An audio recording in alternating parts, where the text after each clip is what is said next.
keeps shutting my camera off. I don't know what to tell you, man. That's the opening of the show. I've ever used Skype. That's the opening of the show now, Nick.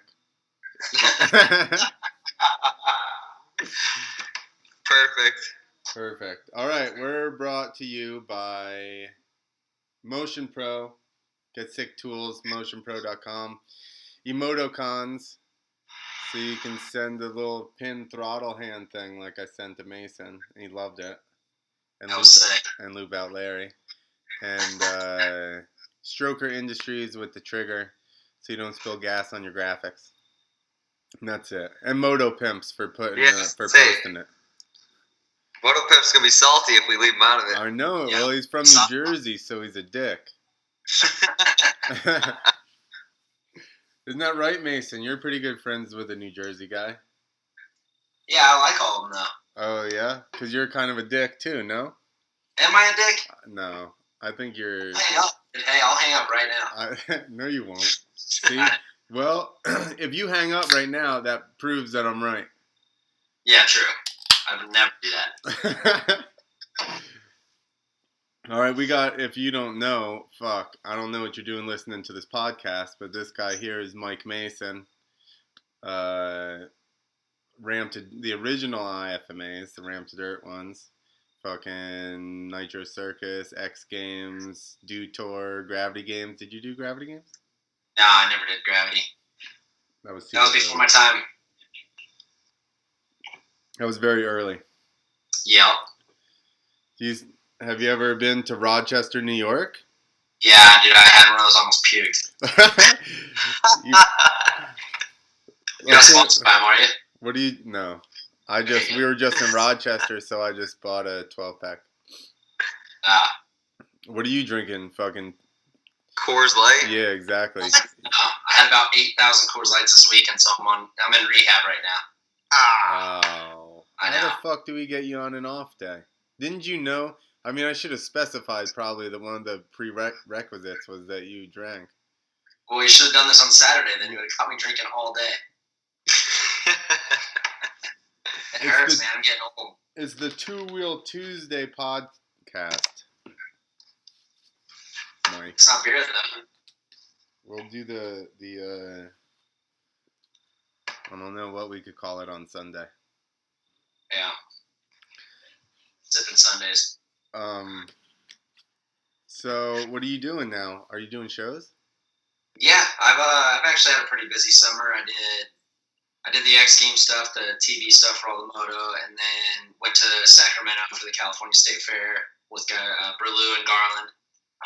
And then, yeah, that was like 2.5 weeks. That was a long time. And then went straight to Nitro and kind of filled up August with Nitro, and now I'm chilling.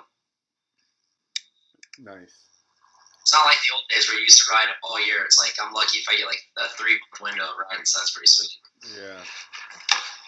And does it pay more now, so then at least evens out? Or are you just saying it's going close. Down? I'm barely making minimum wage over here now. I know it. I've told people that shit. I'm like, I don't know. Like I basically just have more days off during the week, but I just make the same amount. Yeah, that's whatever. Stuff.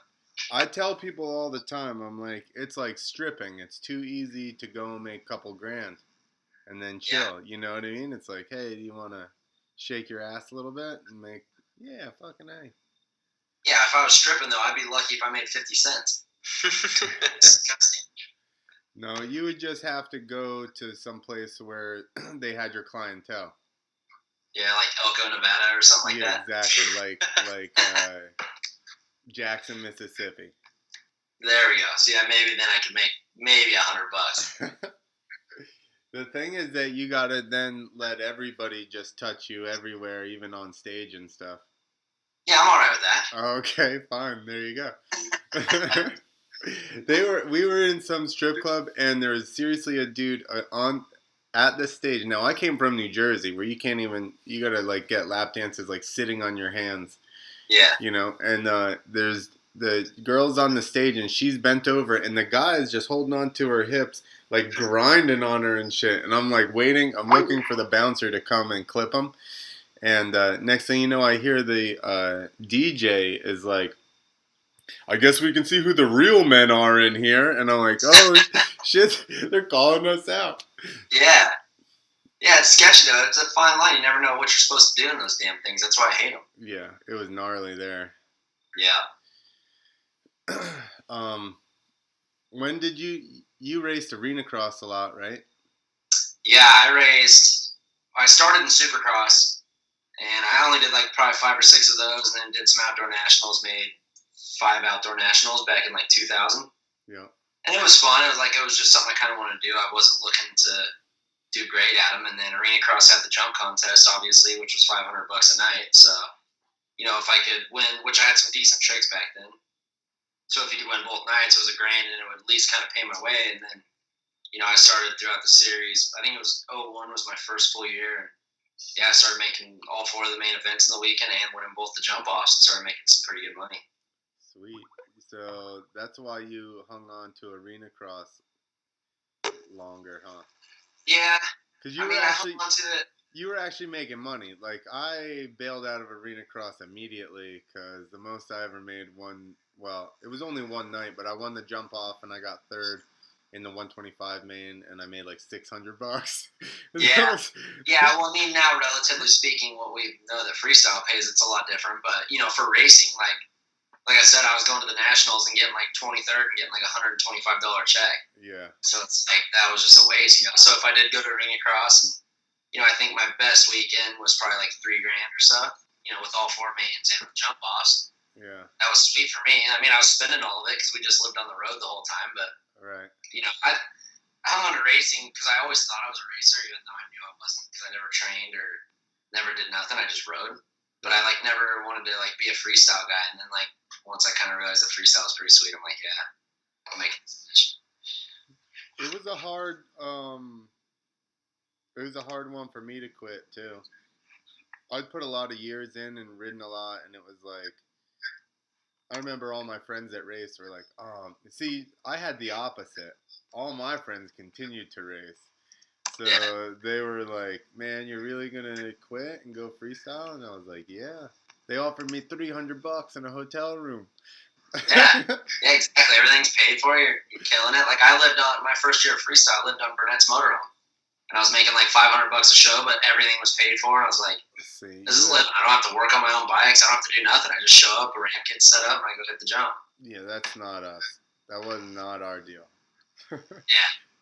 But, too, like back in our day, when freestyle, it was just kind of still new, so I kept feeling like I was going to quit racing, and then freestyle would never take off, and, I'd kind of be just left with nothing. So that's kind of why I stuck out the racing. But by the time I quit, I think my last year of racing, it all was 03, and by then freestyle was, pretty solid in the X Games, and like you said, IFMAs were out.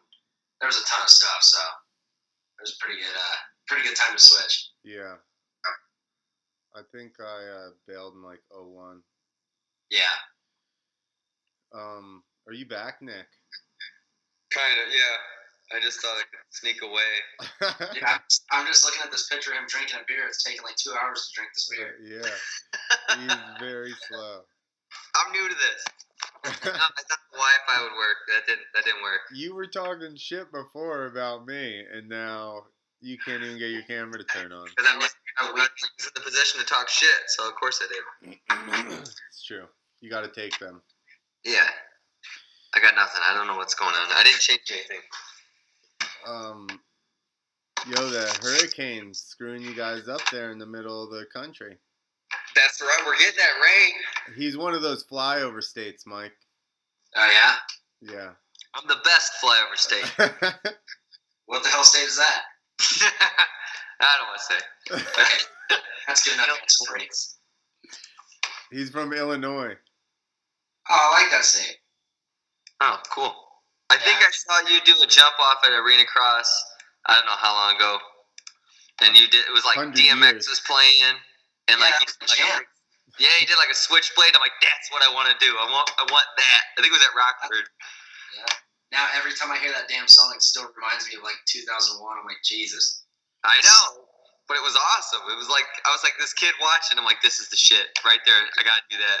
What's the song? What DMX? With the fucking up in here, I think, right? Yeah. I don't know the title of it, but it's the one that just says up Lose in here. my the whole mind time. or something. Y'all gonna make me lose my mind. That's what DMX's song. He's screaming, he's yelling. Yeah. But they like started playing it like in my first couple jump offs, and then I think 2.5 years later they were still playing it, and I was so damn sick of that song. So I'm saying it haunts me now. Why didn't you ask them to play you some House of Pain, Jump Around? I don't know. I was new, dude. I was just so pumped that they even like had a song for me. I'm like, dude, I don't belong here. This is awesome. I realize now, like, that all those guys, like, I always thought everybody was way older than me that was, like, doing anything and in magazines or videos and stuff. And I realized, like, even Metzger and those guys, they're, like, only a little bit older than me. They're not that much older than me. I thought, for some reason, I don't know why. Yeah. Like, your perception of things. Like, yeah. When you only see them in magazines and videos, they look like they're, like, yeah. the group, and then you meet him, and he's, like, 3 years older than you. You're like, shit. Yeah, exactly. I'm pretty old. Yeah. I should have been doing way more than I was. What the fuck was I doing? Like, right? Yeah. I ask myself that every day. Yeah. I remember. I don't remember what video. Or maybe you were in magazines, like doing tricks or something when you were still racing arena cross. No. Yeah, I did.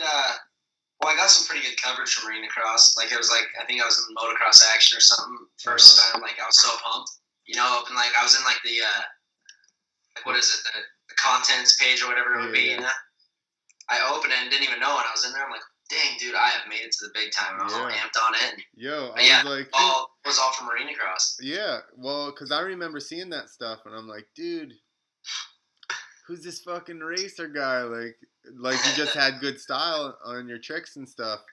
And then I remember seeing some videos, or I saw somewhere where they were all like, we're trying to get him to quit racing and go freestyle. And I was like, dude, he totally should. He would kill it. Yeah, it was like that forever. Because it was weird. You know, like me and Miller and Foster and all of us, like, we all still raced, but we all did tricks all the time. And then, like, right when I went to arena cross, we got, like, our first, like, homemade ramp built. And that's when we just started learning stuff, like, nonstop. But I was still racing arena cross, so it was kind of like I felt like I owed it to race, you know? And yeah, I don't know why it took me so damn long to switch. It was cool. I feel like that about freestyle, and which I switched pretty early. But I also feel like that about four strokes. Yeah, I wish I would have never switched to four strokes. That was the demise of my career. I went downhill from there. Maybe you just got old at the same time. Well, yeah, I mean, it was all kind of like a downhill slope for me, but yeah, I've never felt comfortable doing freestyle on a four-stroke. It's weird. They're just see. I thought flipping was better. Like you could control flips better, and obviously run-ins and stuff like that, run-ins and traction and stuff is way less of a problem. Oh yeah, like I love the bike. Like the bike is not an issue. I love not ever having to worry about jetting or going to elevation. I still have plenty of power. Like mixing everything's gas. At it. Yeah, no, just straight gas in the thing. But my main thing was just on my two-stroke. They felt so light. Like even for a trick like a holy grab, I could just like pop off the thing and like throw it out from under me and hang off the thing forever. Whereas like four strokes, it just feels like I'm trying to jump off of like a sinking ship basically. And the thing's just like slowly falling out from under me, and I'm picking it back up. And like a lot of my flip stuff, it's like they flip easier for straight flips, but like doing seat grab flips, and at one point I had some decent like KOD flips and stuff, and dude, it was just they felt like so heavy. I was like coming in nose first every time, so that's when I just pretty much gave up. You just need to panic rev the fuck out of it, man. Dude, I do, and land with my feet off and my chest on the bars. Trust me. So what you need to do then is run like the super thick tubes and get like an extra wide tire, so you got a little more inertia, spin you around. I don't think that works. Why doesn't it? Shifting the third works. Yeah, shifting the third would work, and then I'd land out in the grandstand somewhere. So not off the ramp, in the air. Once you get in the air, shift to third, and then jump off and do your trick. That would be a lot. Dude, I drink a lot. My brain don't work that quick. I know. That would be a cool trick, is just shifting the third, and then just hand grabbing it. Yeah, well, why don't you go back to a two-stroke? I've thought about it honestly, but now I'm kind of at a point in my career where there's no reason to really switch everything up. I mean, I'm not riding a whole lot anymore.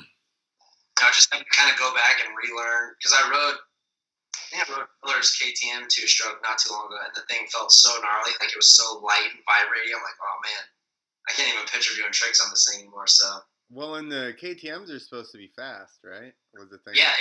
The motor ripped on the thing, but it just felt like it was like always on the verge of blowing up every time I was like riding it. That's how you. Well, I think that's KTM plus that's a 2-stroke, right? Yeah.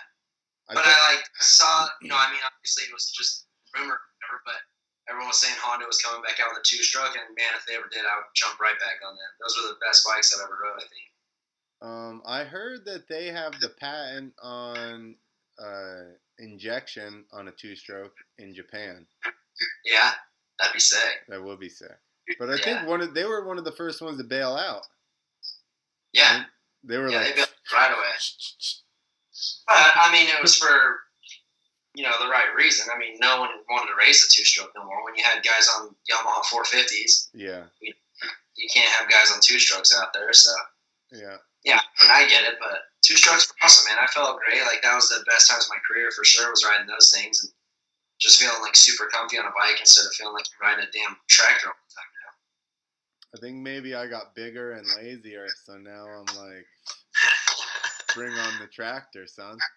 Yeah, well, dude, trust me, I'm lazy and I'm freaking weak. I have no arms to hold onto a 450. So it's but what do you weigh? Like 170, 175. Do you? Yeah. You're just all what? Thighs and belly? All Coors Lights. Yeah, that's worth it. Good times. You just cracked another one? Yep. I heard that. Nickel polish off like 8 beers or something during the thing. These are 5.7, and I got shit to do tomorrow, so just a couple. Okay. What's that? A couple is normally 2. Huh? What's your couple? What, a couple for me? I don't know. I'm just gonna keep going until I fucking get bored.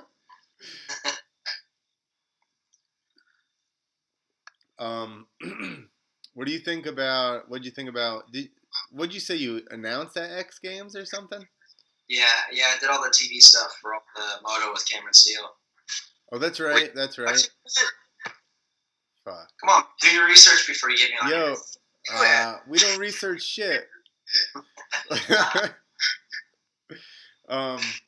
right. I do remember that now, and neither one of us can remember anything. So that's true. I remember that though. What? Yeah. Nothing. Fuck it. You just. Fuck it. He's just gonna get drunk as a bi. He's just like some creepy guy in the room that he's just hanging out. He's just hanging out. He's just watching you guys. I got no shirt on. He's behind a wall that covers everything, but like just his eyes. He's just peering over it, and every once in a while we just see. I don't think so, Clint. His beard just sticks up. Sippy. And then he slams the beer down. We hear it. What do you think about X Games this year and the fucking quarter pipe and all that shit? I thought it was sweet actually. Being back indoors, having everything just all together was nice. You're not having to like go to 6 different venues to try and watch something. It was like they consolidated it all, and I think it was better for the crowd. And freestyle was great. I mean, Sherwood coming out with double backflip variations was something we've never really seen like in a freestyle run, Or to do more than one. Is that not the first time anybody's... I feel like maybe Sheeny has done 2 in a run before. Maybe. I don't even think so. I think because he doesn't have variation, so I think he's only done his 1. Yeah. But yeah, it was gnarly because I walked in and like first day right when practice started, it was like Sherwood was just double backflipping. Like how we used to just straight flip in contest to warm up, He was doing that. Clint Moore's body barreling the other way. Sheeny's 360 in and KOD flipping. I'm like, dude, I'm so glad I'm not in this stuff no more. It's like I felt bad because the dudes that were in like 6th, 7th, and 8th, it's not like they didn't ride good. Right. Like Atwood was doing varials and Bink did like a rock solid flip. It's like everyone was riding gnarly. It's just you got to be at like a whole nother level to even try and think that you get a medal at that thing. Where was Pages? He was coming back from shoulder surgery, so he didn't even ride. Because I was gonna say he missed basically, which he only does a couple of things a year anyway. Really. Yeah, he picks and chooses what he does. I think he's in the level that he can though. Well, and I think he has a lot of special ramps for what he does, and I think if they don't allow it, maybe he's not into it. Yeah. I love Tom. I'm not saying nothing. You still got to do the damn trick. I heard you. You just said that Tom's faking the funk. He's what? Faking the funk. What's that? Some Jersey bullshit. What the hell was that? I'm just talking shit. That's just what I have heard is when he got to go to X Fighters last year, he was bringing his own ramps and no one could even prepare for. Right. He had an advantage just going into the building. So I don't know. I mean, I know he did get shoulder surgery, so I'm not saying that, but maybe he rode 2 weeks later or 3 weeks later or whatever it was. Listen, X Games would have let him put the ramps wherever he wanted. No, they didn't want. They wouldn't even let the front flip ramps come in or nothing. Oh, that's right. That's their deal. They're like, we just run stock ramps. Yeah. They're basically claiming they're calling the Gravity Games of 2017. They're like, yo, we're OG. We just got dirt hits and regular ramps, all right? None of this front flip bullshit. That's the way it's got to be, though. It's got to be fair for everyone. That sucks when some guy Levi goes to X Fighters and Tom has 3 ramps of his own there. How's Levi even going to stand a chance if Tom lands all his stuff? He needs to submit more videos of cool tricks previous, and then he can have whatever ramps he wants. Yeah, maybe. I don't know, dude. I'm just saying, here's the thing. They're both Red Bull riders, so I think that...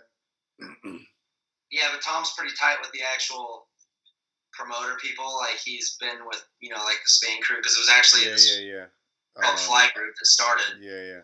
Years back in the day, Yeah. I think he probably has a little more pull than Levi does, but Levi also just wants to go there and beat everyone straight up. He's not a guy trying to look for an advantage and something he wants to win no matter what. So. Do you think that's looking for an advantage? How are we going to be innovative if, you know what I mean, everybody has to have access to your stuff? I mean, I guess here's the thing. Tom may build those things and just go and do them at high-paying European demos and not even go to contests. But, of course, contests are going to be like, you do what? Yeah, we want that. Yeah. Yeah, but you got to remember, it's just like back in the day. It's when Super Kickers came out, it's like everyone had them. You could buy them. You could do whatever, but you can't buy Tom's ramps or nothing. You know what I mean? I'm not saying that you could do whatever you want, but I think everyone at the beginning of the year needs some kind of a heads up on what's going to be at the contest. I don't think you should show up to Madrid and all of a sudden there's 10 ramps that no one's ever hit before and Tom's doing all this stuff off. So. Yeah, that's a hard part, huh? Because now it's like, I don't know. What are you going to do? Say, I've made this ramp, and then you just put that out there. And now everybody's like, what could he be using this ramp for? Yeah, well, but I mean, that is the hard part. Credit Tom for going out of, thinking out of the box and making it. But like I said, back in the day, it's like when Super Kickers came out, I think Deegan or someone was one of the first guys to have one, and you could buy it. And when the 120 ramp came out in my era, you could buy the damn thing. Well, you know what I mean? You could pay Jeff Lobshire of Free Ride Technology. That doesn't mean you're going to get it. Yeah, well, he was a lot better back in the day. I don't know about later in his career, but yeah, we used to have no problem there. I bought a ramp. My ramp I got was from Free Ride Tech, and it took 6 months to get it, and then I had to go pick it up in Elsinore. Yeah, that's a damn shame, man. I feel for you. I fucking got it. Sweet. It worked. I don't know. It is the ultimate debate, but I definitely see where Levi comes from, and I see where Tom comes from. As Tom's doing anything he can to win, but at the same time, that I don't know how cool I would feel winning if I had 3 ramps that no one's ever hit. And I've been riding in my yard for 6 months on. I agree, but so then, what do you think? And obviously, this is 2 people, 3 people talking on the internet, and fucking everybody does it all the time. But I mean, what do you think? I don't It's know. hard. Like I said, how do you make it right? You know, I think it needs to just go back to legit riding. Like none of this bullshit gimmick stuff. It's like, dude, the courses we used to ride at Dude Tours and X Games were fun. You know, like it made riding fun. And there was big jumps, there was little jumps, there was stuff that some guys had an advantage on, and stuff that other guys would have an advantage on. And it made the best riders come out. And that's why, like, I think freestyle sucks now. Is how are people supposed to get excited watching a contest that's 2 ramps? You know, and a quarter pipe. It's like the quarter pipe to me is the biggest joke ever. It's like 5 years ago, 6 years ago, at X Games, we were doing heart attack flips over a 120-foot gap at X Games, and now it's like the quarter pipe, you're 2 feet off the ground and doing a little flare. You know what I mean? I think like that kind of stuff's what kind of like kills the sport. It's just it's gotten so boring and so basic that it's like the tricks are cool, but there's not an excitement factor to it, you know? Because the jumps aren't bigger and gnarlier? There's just, I mean, not even that. It's just there's nothing. Like when you go to X Games, they have this huge floor, and it was literally a circle track, you know, a ramp and a ramp. Yeah. When the crowd sits there and watches it, the one good thing is they get to see the best riding because there's no weather issues and everyone's going to kill it on ramps. Like I don't think I saw one dead sailor the whole night. You know what I mean? So in that aspect, it's good. But I don't know. I just remember back in the day at Home Depot just airing out the 120, you know, right next to the crowd, and like that was pretty sweet. Like they were pumped on it. Yeah, I went to a couple, and they definitely had some good courses back in the day. And that's kind of what's the shame about Red Bull X Fighters going to only Madrid. Madrid is rad, and obviously it was the first one, but there's only so much you can do in a damn bullfighting arena. Yeah. Yeah, there's nothing you can do there. I mean, the one good thing about Madrid is the crowd's basically like right over the top of you, so that's sweet. Yeah. What are you? That? Yeah, what was that? Is that a car going by? What a busy little area. Yeah, the last time I was pretty much almost done, but I was riding again after like my injury before this last one. But I went to Madrid with Javier and walked in on the floor, and just the energy on the floor was like, I wasn't even riding, and it was just so many people in there right on top of you, like you said, and just everybody's amped up. Yeah, crazy. Yeah, Madrid's insane. Like I'm really thankful I got to at least ride that thing once before I was done, because like you said, just the energy and like it's a part of our history and our sport. You know, yeah, Madrid has been around since damn near the beginning, and it was cool to ride it. But yeah, like you said, I mean, they're getting to see the biggest tricks, which is cool, but there's not a whole lot you can really do with the course. I mean, it's hard. I mean, I think we need to go the way of like. It's super hard. We don't have the type of numbers. It would probably have to be internet based, because we don't have the type of numbers to even get motocross on for 3 hours. You know what I mean? Like, yeah. So they're certainly not going to do X Games, and that is hard. Well, X Fighters isn't, because it's just freestyle. That's what I mean. Like in the United States, freestyle alone won't even fill a building. Yeah, no way. How about nuclear? You rode a lot of nuclear, and I went to a couple in Atlanta, and I was like, man, I can't believe there's not more people here. Yeah, but that was after its time, you know. Like I remember, like 06, 07, 08, when everything was good. Like Orlando Dew Tour had like 25, 30,000 people at it, you know, and we rode Portland, which was actually in the arena at Portland because of the rain, and we sold that arena out, and it was like everything was good for a while, and then, you know, I think the effort from the promoters kind of went away. Like it kind of turned, like I'm saying, it just kind of turned into something more basic, and you know, and now after a while, it's just like they're hiring riders. Half the time, the guys go there and can't even clear the damn jump and end up crashing, and then that puts a sour taste in everyone's mouth, and that's why I think it's kind of just like the U.S., you know, we're in this like steady decline of just freaking shit right now. So there are some dudes bringing it up, though. I think like guys like Jacko, and you know, obviously the Tom's done. Yeah, but that's not any Americans, like you said. Yeah. I mean, Americans, Adam Jones still rides great, but I know he don't want to push it anymore. Right. But, I mean, there's no reason to push it, too, when there's 1 or 2 contests a year. Like back in the day when we had 8 or 9 big, live TV, big purse contests, you were riding every day, trying to figure something out. But now you can sit around till, May and then ride for a couple weeks and go to X Games and be fine. That sounds like a dream right there. Yeah. It is. I've been living the dream for like 3 years now. It's sweet. The Remember, thing is, they hit me up because I used to train pretty hard for speed and style. And they hit me up at the beginning of last year and they're like, "Yeah, no more speed and style." I'm like, "Oh, thank God it's over." Dude, that was the best event though. That was my favorite event. Yeah, it was. It was a lot of fun. It was fun, but it was hard to be like, I don't know if that trick made up that amount of time. Like, it doesn't matter, Clint. It was a good event. I liked it. Yeah, well, it was cool, and there was judges to judge our freestyle, and there was transponders to judge our time, and it was pretty self-explanatory in the rider's eyes. But I get it from a fan standpoint. Like there was a couple times I beat Nate, but Nate beat me overall because of his tricks. Right. And exactly. I would get a bunch of text messages and they're all, "Dude, X Games is bullshit. That you got robbed." And I'm like, "No, I didn't. He beat me by 3 points. I only beat him by a second and a half, so he beat me by what was the point to time ratio? It was 1 second was 1 point. Okay. So basically, if Nate beat me by 3 points in freestyle, I'd have to beat him by 4 points or 4 seconds on the track, which was damn near impossible. Right. That's like you gotta take him out. Yeah.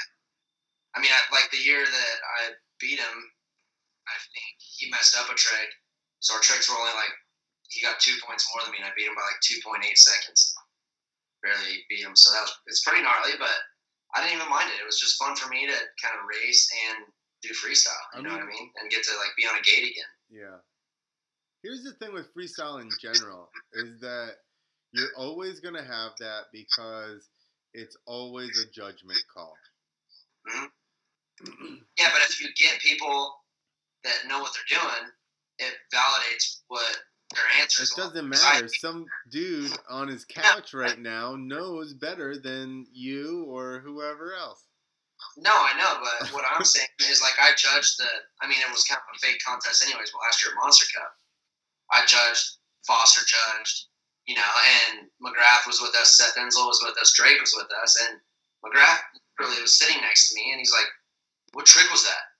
And I would tell him, he's like, "Oh, is it hard?" And I'm like, "Yeah, it's hard." And you look at my score it, dude, and that's these dudes' careers, and that's what we've dealt with. Dude, we've had Schlingman, who has never backflipped a motorcycle. I don't even know who that is. We've had all these dudes that never did what we did, but then they would tell us what we did wrong. You know what I mean? Yeah. How's the editor of a magazine gonna tell me that my backflip Shaolin wasn't extended all the way over the dirt double or something? You know what I mean? Because that's what Javier came up to me after that base thing. He kind of just wanted to have a word with me because he got scored low, and I showed him my paper and I told him exactly what I thought. I'm like, "Dude, I'm not saying I'm right, whatever, but this is what I saw." And he's like, "Oh, I respect that," because I could actually explain what I saw and why I judged it. Well, and I don't want to go too much, but I've talked to him quite a bit, and I've been around him a bit, and I've seen where it's just always justifiable. And I'm not saying you did it, but I'm saying on a bigger level. You know what I mean? Yeah. Like the Illuminati of freestyle motocross up there just pulling strings. And I'm just like, he goes in and they tell him one thing. And then after the contest, he gets scored low again, like in the same position. And he goes, and then they'll tell him the opposite. And I'm like, yeah, I don't know. It sounds fishy, Javi. Yeah, trust me, dude. And it's happened to all of us. It's not like I'm blind to it. It's not like every single contest I rode, I was top 3. Well, I think that's why you got to have whatever a Schlingman is. That's why you got to have one of those so that he's easily persuadable. Because I think if you had a whole panel of people that rode and did freestyle and understood like you and was like, this is this guy's fucking job. I don't want to just guess at it, you know what I mean? Then I think you would get different outcomes sometimes. Yeah, for sure. And but it's judging. It's never going to be right no matter what.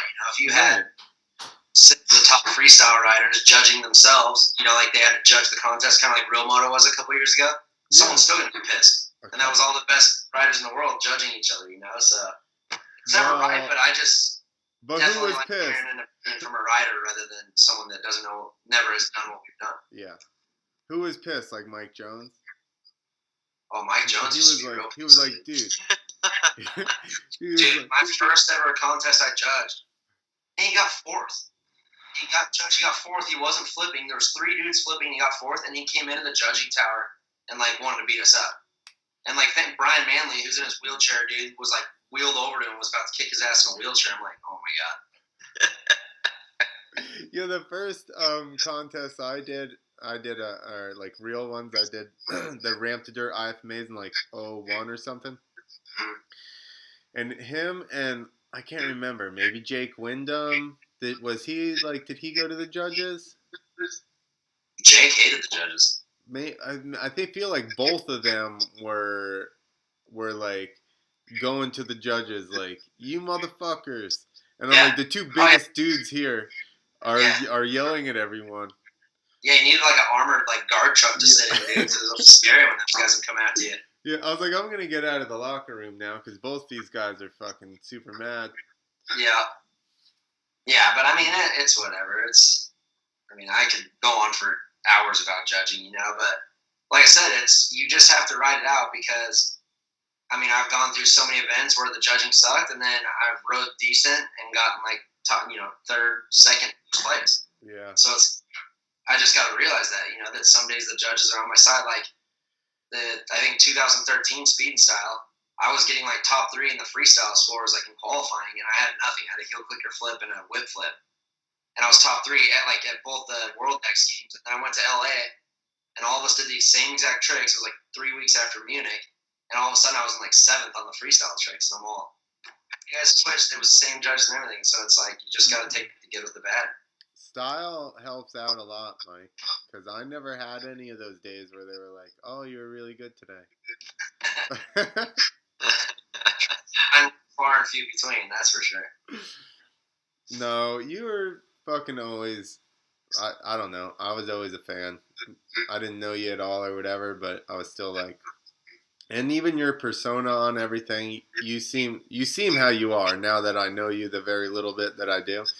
Mm-hmm. You're very mellow, and that's how you come off. And all your ads and shit were always cool, and you were just always video parts. You were always just having a good time, laughing, and I think that goes a long way. I'm tired of everybody trying to be hardcore. We can't all be hardcore. Let's fucking face it. Yeah, well, and that was the thing too. Is when I got into freestyle and I started making money, and I was legitimately happy because I was a struggling racer living out of my van to making good money in freestyle, and I'm I couldn't act hard if I wanted to. I was in X Games, dude. I drove over the mountain to San Francisco to watch the first Moto X Games where Pastrana jumped in the bay, So I've always been pumped on everything and just kind of whatever. Just want to be friends with everyone. I don't have no problems really with anybody. Yeah, just kind of am who I am. That's probably, it definitely isn't my tricks how I've made it this long. That's for sure. I'd have been out about 6 years ago because I haven't learned a damn trick in forever. Whatever. I wrote it out a long time and never practiced, so. Yeah. I used to practice a lot, and then I think around 11 or 12 I started dialing it back a little bit and just hanging out. Yeah. Well, have you had, I don't remember really hearing about you getting hurt.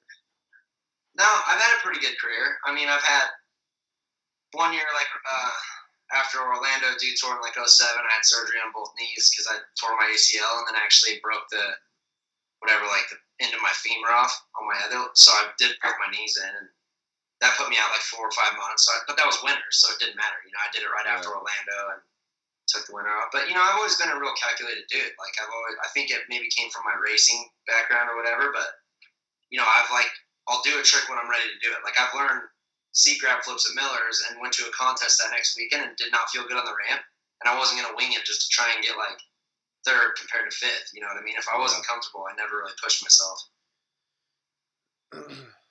That's good. Yeah, it's good and it's bad. I should have probably. Right. I lived in the time of easy flip tricks to do good, and I didn't really push myself a whole lot there. But I'm happy. I'd rather have a long career than a bunch of highlights stuffed into like 3 years and nothing. You know what I mean? I've been making a check on a motorcycle for 18 years now, so I'd rather do that any day than have a bunch of trophies, but just not a long career. Yeah. Oh yeah. All I know is your holy grabs. That's the fucking.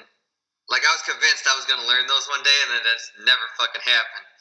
That's still the kind of stuff I like cringe about. Yeah, that was a favorite trick of mine for a long time. I guess that's probably why I got decent at them. But yeah, it just like you liked them because you were fucking just let it go, and it just looks smooth and huge. Yeah. It was just. I think I actually learned them too because at the time I was doing no-hand Supermans and holy grabs. Yeah. And, you know, it's two different styles. Like a no-handed Superman, you kind of like put your stomach on the seat almost so the bike doesn't get away from you. And then one day I went to do a no-handed Superman, but in my brain thought I was doing a holy grab and floated like right to the middle of my bike. And I was like, oh my God. And barely got my grabs and pulled back on. And then I kind of realized that was like the way to do it. It's like try and get my legs up and get my belly to the seat and then take my hands off. And pretty much clipped the no-handed Supermans after that day. That scared the hell out of me. Yeah, that's way harder, you know, right? Grabbing back on, then rolling yourself back over. Yeah, because the grabs, you have so much more leverage. Your arms are kind of out in front of you, but your bars are like just basically at eye level, and you're trying to yank them back into you. You know, it's pretty gnarly. Yeah, that's why I've always tried to tell people. I'm like, that's way more technical than, and even going back to your bars and not getting your levers or hitting the throttle or anything. Yeah, ton of shit up there, man. Yeah. A lot of trouble.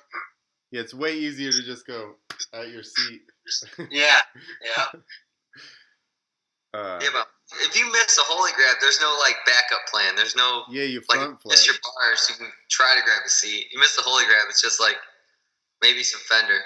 Yeah, well, and that's the thing too is like on no-handed Supermans, I've missed my bars before and just kind of like bear hugged them and landed still. But yeah, holy grab, like thank God I've never had an issue with that. But yeah, if you miss that thing, especially like I was saying, the way I do it, it's my feet are already so high up by the time I let go. Like if I miss my grabs, I'm basically front flipping off the bike. So you're scorpion off the landing. Scorpion hits my face probably. Then you tuck a little bit and then put your legs out like you're sliding in the second. Yeah. Yeah, just do that. Just do that next time in case ever. Yeah, I'll just wait and I'll see what happens when the time comes. Better not get too much older, you'll just shatter. I know. That's why I'm trying to find a job right now. I don't want to shatter. I'd like to quit before I shatter. Weren't you working with some bands or something? What was going on with that? Yeah, I went out this spring because it was just a slow time right before all our demos had fired up, and I went out with this band. They're called Them Evils out of Orange County, and I had never even met the dudes or heard of them, and a friend of mine is managing them. She was like, yeah, they have no one to go out on the road with them. It's like, you know, just over a month tour. I'm like, I'll go. Because I love that stuff. Like, I love being on the road, just being an idiot, you know? Yeah. And met them in Orange County for their first show, and they were all cool dudes. They're super cool. Like, the music's awesome. It's kind of, they're like 24 years old, but they're influenced by, like, Led Zeppelin and all these old bands, you know? So they're not like your radio rock that you're hearing right now. It's kind of like going back in time almost. We don't like it then. Well, whatever. I love radio stuff. Whatever. Go listen to Bieber and let me finish my story. Sorry. Let me go. No, but it was fun, dude. Like, I mean, the amount of beer you can drink when you know you don't have to ride a dirt bike is insane. Like, we were drinking every single day. And just, like, wake up, because we're in a motorhome, like, just traveling, you know, and sometimes we'd have 2 days off and drink beer, go to bars, play pool, do whatever, and, like, wake up with a hangover, and there was not, like, a thought of having a ride in my brain, so I was like, this is nice. And then I went to Nitro Circus, and me and Adam Jones got all messed up one night. I woke up, and I'm like, oh, I'm not on the band tour. I'm like, I've got to ride, dude. This sucks. Yeah. Yeah. Is that the end of your story? Got it. What is with my microphone? Like, anytime a fucking scooter drives by, people are like, whoa, what was that? No, he said, did you open another beer? I thought I heard a beer crack. I know. It hears fucking everything. My computer's like super sensitive. It's like my wife's in the fucking other room. Yeah, it's a spyware on there. She's spying on you. She has it set up for like. No, that's cool. She's looking after you.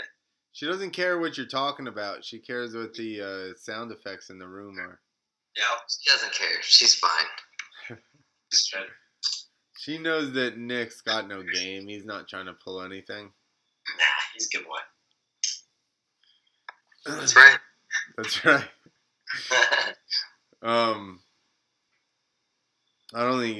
I don't think any of us on this podcast have any games, so I think everybody's safe. Yeah, we're good. It's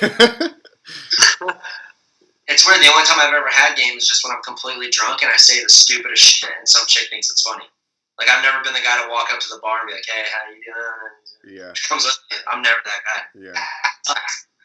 I know. But you have tattoos. Well, yeah, I thought that would just help me get them, but it doesn't do nothing. It doesn't? I've watched... Shitty. Yo, here's the thing. I feel like you're missing signs. When girls walk up to you and grab your arm and start talking about your tattoos, that means they're interested, Mike. Oh, really? Yeah. Just cluing you in. Because I've watched like Jason Rowe has got full arms of tattoos, and girls would just walk up to him all the time, start grabbing his arms, talking to him. Yeah, but he's actually good looking. So one day I showed up to practice with those tattoo sleeves on. No girls with your arms? Just at practice to mess with those guys. I didn't go out like that. Went out with them, seeing how it worked. Yeah. It was cold that morning, so he had his Under Armour on. Yeah, his little Under Armour, little sleeveys on. Yeah. Such a poser.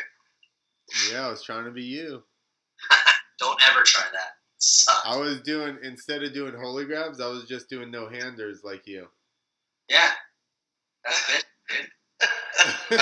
Stabilizer turned up? Yeah.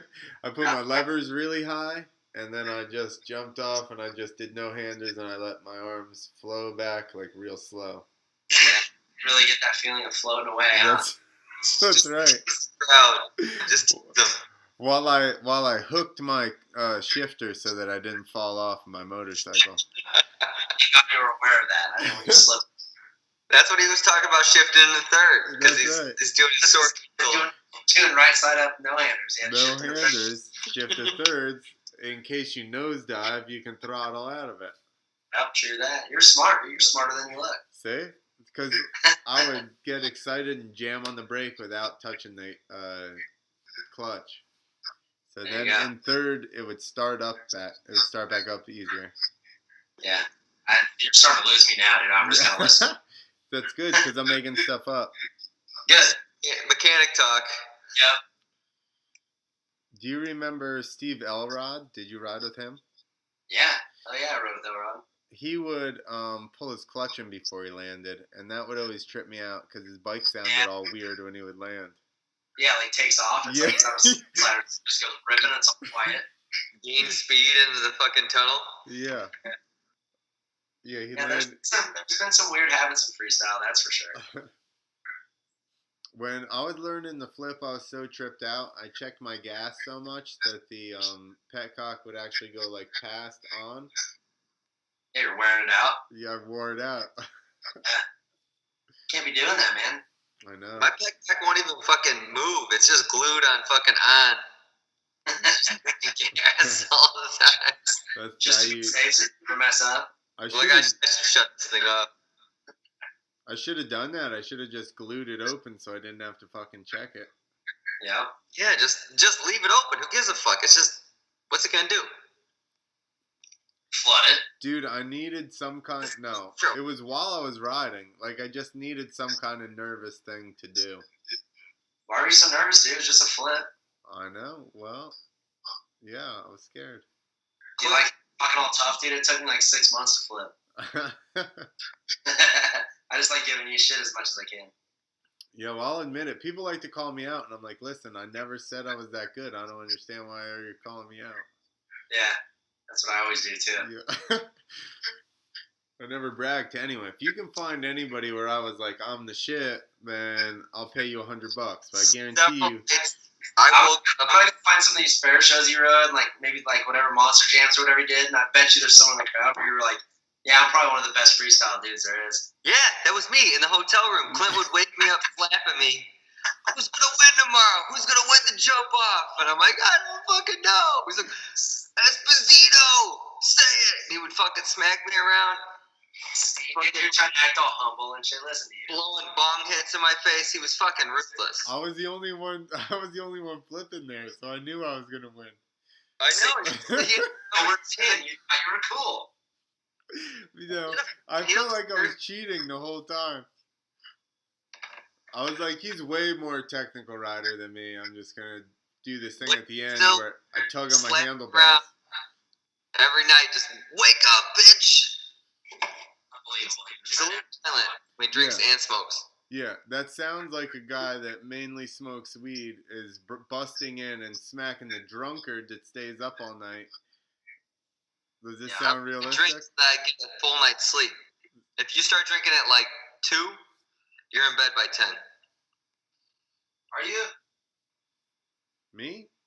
Yeah, you. Yeah, if I stop drinking, that's it. I'm going to sleep. Oh my goodness.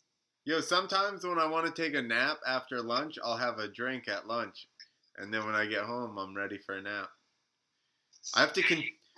You are old. I have to continue to drink, or I'm going to go to sleep. If I have to drink after lunch, I go to bed. I get yelled at like when I come home at like 3 in the morning. Yeah, dude. That's what I was gonna say. It's like I was out with my dad, man. Things escalated quick. Dude, I swear beer is like worse than energy drinks, dude. Like once I have one, I just keep going. Like I'm wide awake. I stay awake all night. Oh, I fall asleep, but then I wake back up consistently to make sure it keeps going. I got buddies who just drink and it's like they can't go to bed. Yeah.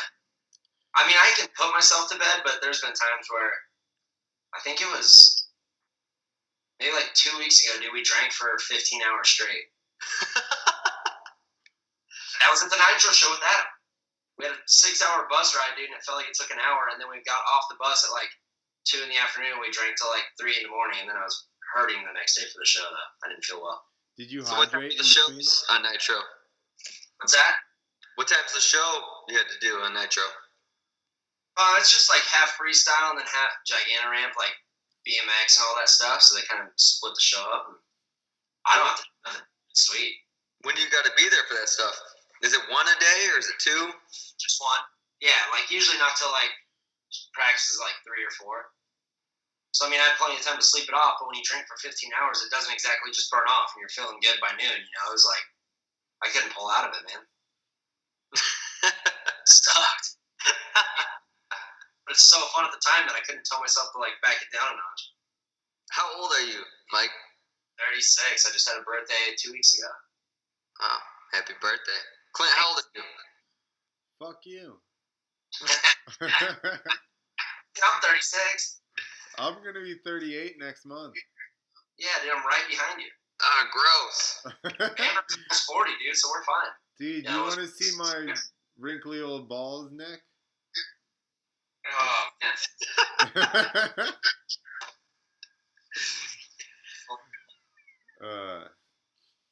Well, that fucking shut everybody up, huh? Yeah, we're all I'm going to solar eclipse with my balls, huh, Nick? 47 minutes in. Mark that on the podcast notes. Wait for some awkwardness. Yeah, it's coming. You better write that down, Nick. Speaking of it's coming, here comes a train, so we're not going to be able to hear shit. I'll mute my microphone. Yo, you need to do a shot, Mace. Mace, go get a big water. Yo. What tonight? Heal your liver. Trust me, that beer looks good. I'm just trying to be somewhat of a normal human being and not drink every day. This, You were fucking dirt bikes, dude. That's your job. Like, to not be normal. Yeah, but that's the problem is...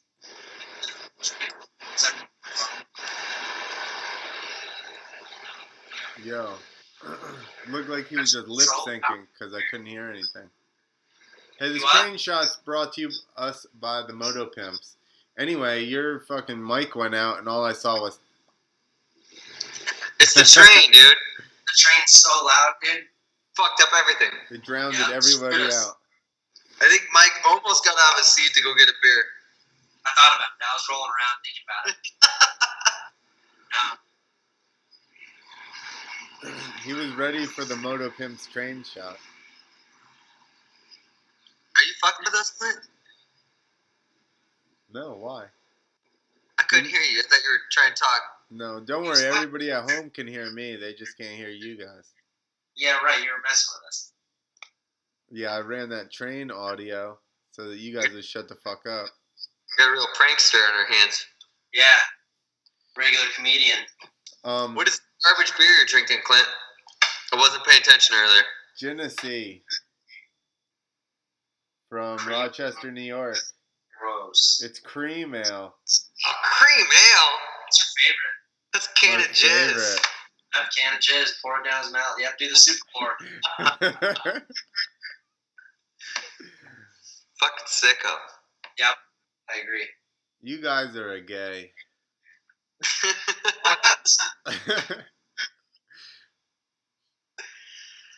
It's worse when you call somebody a gay. Again?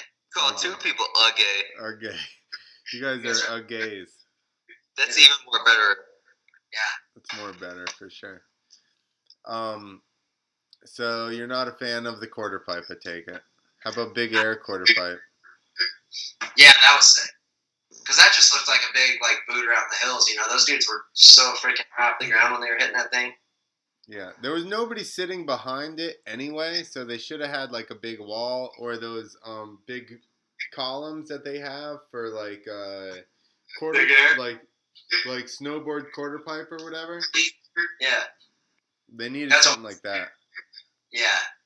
But I mean, overall I think the event was cool and it was kind of gnarly and it brought the dudes together that are good on motorcycles, you know what I mean? That not freestyle, just dudes that can ride dirt bikes good, you know what I mean? He sounds like he's from California now. He's just like, it's all about being technical and being able to ride the hills. I said it was cool to watch dudes that are good on motorcycles. You said that it pulled out all the dudes that are good on motorcycles. What you said. Pulled out all the posers. I'm about to hang up on both of you guys. You won't do it. You know the problem is you don't have beer. There's a difference between guys that are good at freestyle and guys that are good on motorcycles. You know what I mean? I know. Barry sucks at freestyle, but he is a gnarly dirt bike rider. And yeah, those dudes killed it. Even McNeil, I was bummed he got hurt because in practice he was straight up skying that thing. Yeah. You know? So he would have been a contender and made it real interesting. But wasn't Cole his first? Awesome. What was his first jump though? His first jump was. It was the highest. It was 27. It wouldn't have won. I think Colby ended up at 28 or 29 maybe. But at the time, Berryman was leading with 25 and McNeil went 27. Yeah, on his first one. First jump, yeah. And whipped the ever-living shit out of that thing. Yep. Whipped it and then just landed a little back wheel first and blew his damn hand off and took him down. Yeah. Why can't I... What's going on here? Why can't I get rid of... I don't know what's going on. Don't worry about it. How many beers have you had? All of them? He's had that same beer the entire time. No, I haven't. Yes, you have. Don't show me 2 beer cans. All right, 3. And I had one before that and a shot of Jack Daniels. 3 cans of jizz. 3 cans of jizz. Spade. I had some Rochester cream. Who's Rochester? He's some fellow from New York. Oh, God. The East Coast is just bizarre. Yes. It's weird. Listen, this guy lives in the middle of fucking nowhere. No, Nick, he's just surrounded by land all over. They're like, oh, look at our fake ocean. Lake Ontario or something. This guy his geography's awful. Yeah, it is. He has no clue. Okay, hold on. What lake do you think that Nick lives near? Winnipesaukee. Yeah, exactly. Exactly. Mason, you screwed me. Lake Superior. I'm going with Lake Superior. No, I'm not Canadian. Get the fuck out of here. What, Beth? Lake Michigan. Yeah, here, bring Bethany in. She knows. Phone a friend. Friend. I win. I phoned a friend. Mike, have you seen Bethany? She's in bed. Well, tell her to get up. Mike wants to say hi. I don't Yeah, trust Mike. I don't with it, trust Mike. him. He's with all his X Games medals and stuff. From it. Look, he's got like 150 fucking credentials behind him. He can get in anywhere. Anywhere. Unstoppable. Unstoppable, dude. I was cleaning all the spiders out of my fucking gear bag the other day, and I found like 2 credentials. And I was like, oh, fuck. I was saving them like I was going to have this stack one day. And then I realized that never fucking happened. We got 2. You're good. That's cool, yeah. I'll show my kids and make up all kinds of stories about them. Like, yeah, no big deal. Jumped a bunch of buses. The problem is we got the internet. Me and I can't, all right? See, that's what I'm working on. The next generation. Yeah. Would you say you're trying to have kids, Mike? No, hell no. I was talking about this kids. Like, no. I ain't ready for all that stuff, dude. I'm still freaking immature as hell. Did the girl that made you shut your Snapchat down dump you, or what? Are you guys still together? Yeah, she's still there. And you still don't have, that's why you still don't have a Snapchat. Well, and there's no point in getting it when every single social media thing does the same thing now. So, but you got in trouble on Snapchat, so I just leave that one alone. I got all Martine Davalos about it. Hey, how about this weather? It's stormy as hell here. Yep, clouds and shark attacks. It's crazy over here as well. Yeah, insane. I have so many questions now about your Snapchat debacle that I can't ask. Well, the thing is, though, I didn't actually get caught with nothing. There was just quite a few suspecting names on my whatever the one side would be, not the story side. Right, but did she question you about your phone, and then you had to let her look through it or something? She went through my phone. Was it? Dude, they have a thumbprint. Nah, she knew my code at the time. She went through my phone, and I thought I had it all cleaned up, but I forgot about Snapchat because it was like on page 3 of my files. Busted. She was like the FBI going through it. But she got me good. Dude, I don't even know what to say to her. You know, like, how do I cover it? I can't. What do I say? I was like, oh my god. Well, because Snapchat, anyone can add and send pictures to you, and then make you send dick pics to them, and you don't even know about it.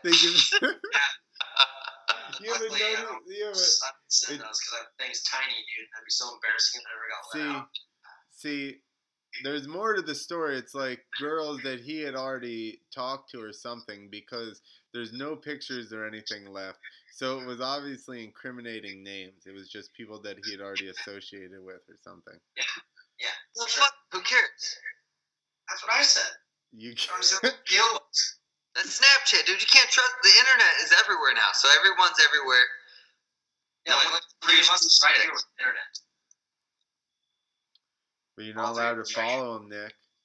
I feel like Mike's about to lose his internet feed. It's gonna be like just shut out.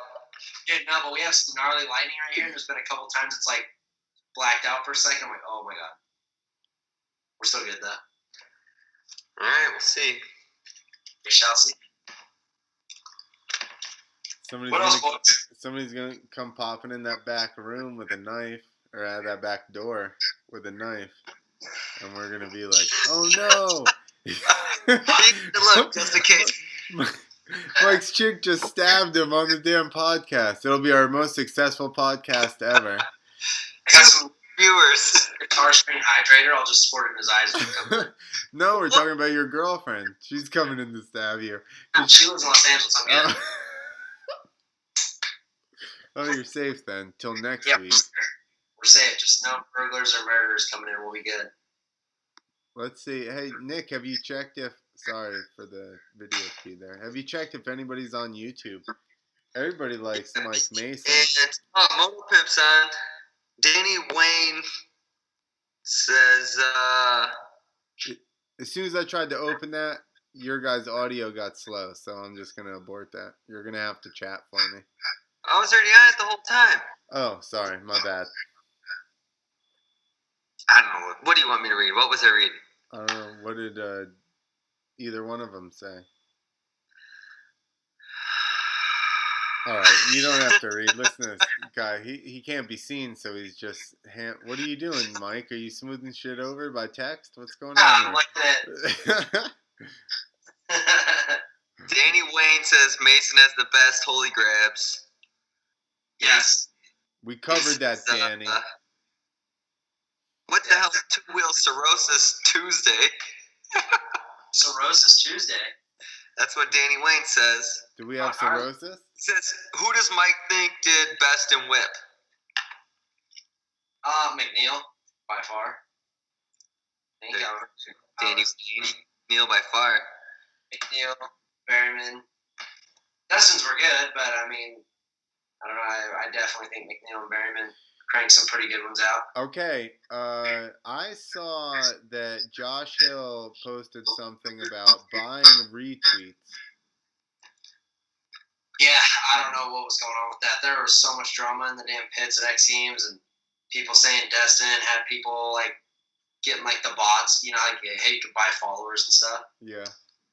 Saying that, and there was a big whirlwind of stuff going on. I'm like, perfect. I'll be at the hotel bar if you guys need me. You got down in there and you got yourself a beer and you watched it like you were watching the fucking Housewives of X Games. Tell the truth. Yeah, I mean, no, that's what I heard, but I thought everyone was just kind of joking because it was like people were talking about it, and like you said, I started seeing like Hill and a bunch of dudes posting stuff, and I'm like, oh my goodness, here we go. So I don't know. It's the mystery, but Cantrell's got a gold. I mean, he rode good, you know, he still did big whips, so sure. Yeah, I mean, I think that he got gypped a couple of times, so. The thing is he should have been in X Games for a long time. Right. No matter what, you know, there's some dudes. And even Monster Cup best whip. How the fuck did he not make it to the finals ever? Yeah, I don't know. It's just like we were talking about earlier. There's the what'd you call it, the Illuminati? Yeah, exactly, the FMX Illuminati. Yeah, because there's there was always dudes like Cantrell and Brett Q and these dudes that could do big whips, but we're sitting there having to like beg on Twitter basically to even get noticed. It's like, yeah. Well, I mean, it's also more of a demo. It's not I mean, as much as you think you're winning a gold and all that stuff, it's like they're brought in to fill some time and do some whips before the next event. You know what I mean? Yeah. So it's not like they're not picking Destin because they don't think he's a good enough rider to be in X Games. It's just they get a little crew together and kind of fill up a little TV slot and call it good. It's because they're like. It's the Militianati. Is that what you're saying, Clint? No, I wasn't gonna name them, but I was just I don't know, like it goes so deep. Like who did he and his brother like rub the wrong way? That's what they rub each other the wrong way. I don't know. Probably not each other, but probably somebody else. They thought they were rubbing the right way, but it was the wrong way. Yeah, I don't know, man. I mean, they're always cool to me, and I don't dig into everything. And they're down in Southern California where a lot more people talk about stuff than we do up here in Reno. Like when we're done riding, me and Jones, we go get beers. We don't sit there and talk about freestyle for 4 hours and talk about, like Desperate Housewives shit. We'll leave that to those guys down there. And I don't know what's going on, but it definitely seems like he's done something because it's, he's a damn good rider and he's got some great tricks and just never really gets like the break. I mean, I know the flip and stuff's whatever, but with whip and all that. Yeah, exactly. It's like he didn't flip, but then this whip thing came out, and especially in the beginning, he was one of the biggest. Just recently, like you said, Bierman and like McNeil and those guys got like bigger whips, but I mean the whole time like he's been right there. And if anything, he definitely should have been invited to all these contests. Like, and they don't. I don't think they like me, so it's like I don't. I have no vested interest in this at all. I'm not that cool, so they don't like me. So it's whatever. But you're not cool. But I agree. I'm fine with that. But I'm gonna. It's how it is. He's been doing big ass whips for a long time. You're getting interrupted. by a loud fucking train. This is the eMOTOcons shot. I'm getting another beer. You guys talk. I gotta pee. I gotta pee. I got more. It's too late. So back. You can't decide to pee when I gotta pee. No, I'm good. I'll fucking wait. Can you hear Mike with the train? I can hear myself. I can't hear I Mike don't know either. why it's so loud. Okay. Turn It's the free train. country. My computer's gonna be as loud as it fucking wants. Hey, turn the train down. All right. 2 minutes. It's down. Everybody's gotta take shots right now. That's listening. It's not a cool train like I'm in like by like a fucking subway or something. It's just a freight train. Full train. Do you think there's anybody just hitchhiking away on there? Maybe like a dead bum who tried to catch on to a 60-mile-an-hour train. Oh, that'd be so gnarly. They catch dead bums every once in a while coming through here. Really? Nah, I just made that shit up. But that'd be cool, right? I was into it. That'd be terrible. Do you have any more questions? So when you were doing the jump off, doing the switchblade to DMX, was that Axo gear you were wearing?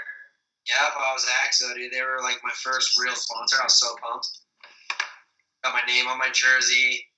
Got free gear all the time. I was like, thought I was a professional. I was pumped just watching it because I was like, this is what I went there with my dad to watch the race, and then my dad's not old, but just typical like dad stuff. I'm like, oh, it's rap music. He'll be like, what is this? And then he's like, this is awesome, and I was fucking pumped, and I'm like, that's what I want to do. Yeah, that's sweet. You know, those were good times. Those are some of the best times of my life, honestly. Just living out of a van and going around and doing little halftime shows. Because, you know, like in arena cross, like my racing, I was never going to be a standout guy. But doing the jump off, it's like for that couple of minutes there, the crowd was super pumped on what I was doing. And it like got me a lot of respect with the riders. But, you know, I always looked up to like Danny Stevenson and Buddy Antonez and those guys. And then all of a sudden we're like all hanging out in their hotel room after the race. I'm like, this is sweet, dude. I'm like, I'm bitching. And that's right at the transition when there was something other than racing to do. Yeah, and that's what I was saying. That's what made it so hard to do. Is like freestyle wasn't exactly fully made yet. You know, it was still kind of a transition period. I didn't know what to do, but yeah, I rode it out a couple of years. It was fun. That was cool. That was still Honda 250, right? Yeah, depending on the jump, I'd do 250 sometimes, 125 sometimes. I was professional like that. What? Oh, Captain Clint's back. Was the toilet seat cold? Dude, in restaurants, I use the lower urinal, the kids' urinal, so I don't get the head wet. Oh my god. Those are dad jokes. Such a dad joke right there. Your dad never told you that. No, but he would fist fight you because you accused him of that. He wouldn't. No, never. Flinging those skinny arms. My dad would totally fight Clint. It's Yeah. almost happened and Clint didn't even know it. I feel like his dad would for sure fight. He seems like you would get amped easily, and then you'd be in a fight with him. You weren't even aware yet. Yeah, that was my dad all the time. He's like, "You pumped?" Like at the starting line, "You amped up? Let's go, let's do it." I'm like, "No, I don't get amped like that. I just got to sit there and be ready." And he's like, "You pumped up? You ready? You psyched?" And I'm like, "No, I'm not psyched at all. You're psyching me out real hard. I'm nervous about to shit my pants over here. Leave me alone." Yeah. People You'd do always that. do that. It was awesome. Didn't people do that at shows all the time? They're always like, "You ready?" Yeah. Yeah. Yeah. You're like, no, I'm not. Yeah. You're wearing a Confederate flag, fucking Monster Jam shirt. You're like, all right, cool. Nah, I'm ready. Yeah, sweet, man. When it's your dad, you're like, fuck, I have to go big. He expects this. I like it when they go, "You think you can make it from here to there?" And you're like, well, I don't know. I've been doing it all morning. I'm pretty sure we can do it later. But they're going from the landing ramp to the takeoff. Like, you can go all the way from that big thing. Yeah. That little thing. Because that makes sense. What? To jump from the big dirt one to the little metal one. I don't know. It does not make no sense. I know. I was being. But that's people say. That's how stupid people are sometimes. I know. I'm glad you caught my sarcasm, Mike. Yeah. I'm sarcastic. What can I say? I get it. That's good. That's good. That's why we got along. Yeah. One time that we had a beer at that after party. Come on now. It's been more than once. Where else did we hang out? We were in Austin. Yeah, we did Austin. Was that the only X you went to? No. I went to a couple in LA. I helped Javier there. I helped. No, I was there when he broke his femur, but I wasn't helping him that year. I helped him when he did like pretty good in. He got third in freestyle, and I think he rode speed and style the year I helped. Yeah, because he called me. I went out with Whacker all night until like 7 in the morning. Got wasted. We just bought some cheap ass hotel just wherever, and then he calls me at, maybe we stopped drinking at 5, and then Javier calls me at 7 and is like, hey, they just told me I'm going to do speed and style. We got to be there in 45 minutes. And I'm like, what? And he's like, can you be there? And I was like, I'll be there. So I go and I like help him or whatever, and then I just sleep in the chair in the pits, just sitting in my chair in a lawn chair. I just slept all day in between all of his runs and stuff. And I'm just like, so he gives me shit. And I'm like, dude, you let me know 45 minutes before it at like 7 in the morning. And I've been drinking till 2 hours before that. Yeah, where's the heads up, mate? Yeah, with Whacker. That's messed up. Yeah, if you're drinking with Whacker, it's never good. It's never good. That's putting a hurt on you, man. The best, I'm going to have to get him on here. The best advice I ever got from Whacker, I feel like the best words of wisdom, he said one time, good times are expensive. Yeah, 100% true. Says a guy that was driving around the country with like $20,000 worth of suits inside of his fucking $5,000 van. Yeah. Hey, he liked to party, man. Yeah. Can't blame the guy, right? Yeah, no, I mean, listen. Look at we made a podcast just so we could drink Tuesday night. Yeah. And Whacker hasn't been on it yet? I'm not dumb, bro. He's already taken offense to, like, you not agreeing with him. Who, Mike? I know, right? I don't care. Huh? Oh, me? I've taken offense? No, Clint. No, you're good. We were talking about someone else. Listen, I'm going to come over to both your places.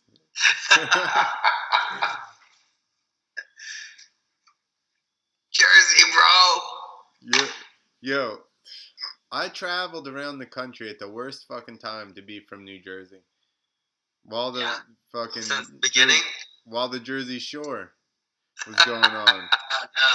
Yeah, that was the worst. It was the worst era for us. That's all anybody knew. As soon as I was like, I'm from New Jersey, like, yeah, Jersey Shore. And I'm like, no, fuck you. You go, fuck it. I'm going to Florida. I'm going to Georgia. Yeah. I'm moving. I'm out of here. I'm just going to be from Georgia. Poor dude. Must have been traumatic. It was traumatic. How? See, Berlou was a Nevadan. Yeah, it was sweet when he lived out here. I miss him. Yeah. Hey, I heard that he had gas in his van or something and passed out one time, fucking run off the road. Yeah, like when he first moved out here. I don't know the whole story, but I don't know if it was gas or he was just tired. But yeah, he freaking ran his van off the road and wrecked it. Damn. Driving through the night. Yeah. He's a terrible driver, though, so it doesn't surprise me. Well, he's a Jersey driver. What? He's a Jersey driver. Yeah, I know. Worst drivers in the freaking planet. There you go. No, we're aggressive and we get out of the way. No, you're aggressive and you don't pay attention. Oh no, again? Turn your train off, Nick. This is the slowest fucking train. It's literally doing like 5 miles an hour. Alright, I'll mute it. Just imagine me drinking while I'm muted, because I know you guys will miss me, since you can't see my face. We do miss you. I'm gonna mute myself. Alright. Did you know this was this long, Mike? I just figured we were just talking. I didn't know. Okay, Yeah, cool. still here. The train is still here, guys. Everyone okay? How much longer we got though? Because I'm hungry as hell. Make sure that I don't mute you, Nick. You're hungry as hell? It's dinner time over here, dude. It's only 7:30. What are you going to make yourself? Like a hot dog or something? Dude, no. Hot dogs are so fucking disgusting. Hang on. I fucking love hot dogs. I don't think I know Mason wanted to be my buddy, but we can never be friends. Listen, flyover steak guy. Well, I like how you keep chiming in. Hold on. Yeah. I mute my shit. That was not cool, man. What you said about hot dogs earlier. So gross, though, dude. Well, so the what worst do thing you ever eat? made on this planet. Do you eat healthy, and then you just drink a lot of beer and ruin it all, or what? Yeah, pretty much. Yeah. So where do you? Where would you shop for groceries? Trader Joe's. Okay. Yeah. Trader. That sounds right. Sounds about right for me. The trader. To Nick, it means European Joe's. It means Al Qaeda Joe's.